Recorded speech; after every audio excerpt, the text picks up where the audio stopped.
You learned how to stay quiet before you learned what loneliness was. You knew the sound of footsteps outside your bedroom better than your own breathing. You could hear irritation through walls. You could feel exhaustion in the way cabinets closed. You learned to rehearse your needs silently before bringing them into a room. And most of the time, you decided they were not worth bringing at all. So you waited.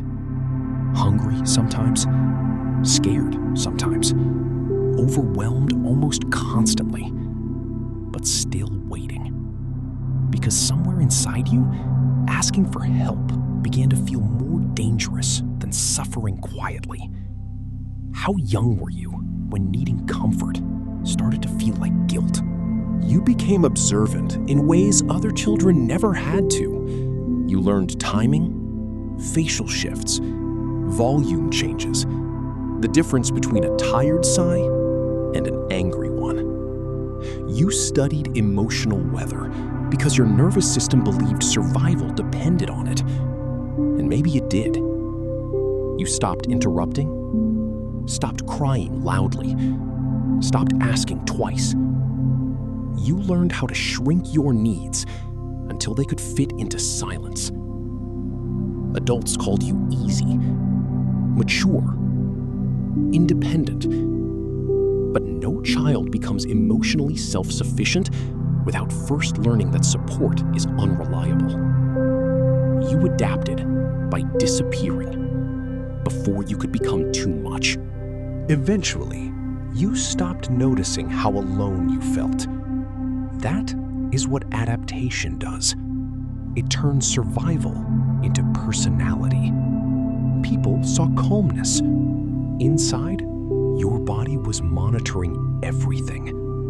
You answered messages carefully, apologized automatically, prepared explanations before anyone even asked for them. You became the person who said, "It's okay," before checking whether it actually was. Because somewhere deep inside your nervous system, needing reassurance still felt unsafe. You learned to carry pain privately so nobody would have to carry you. And then something strange started happening. People began calling you strong, not because life felt light, but because you stopped showing the weight. You became dependable, capable, low maintenance, the one who handled things alone, the one who never needed much. But your exhaustion did not disappear. It only became invisible enough to survive inside other people's comfort.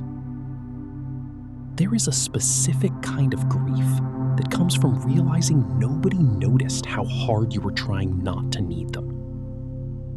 So you kept carrying yourself, even when your arms were shaking emotionally beneath the surface. But the child inside you never stopped waiting.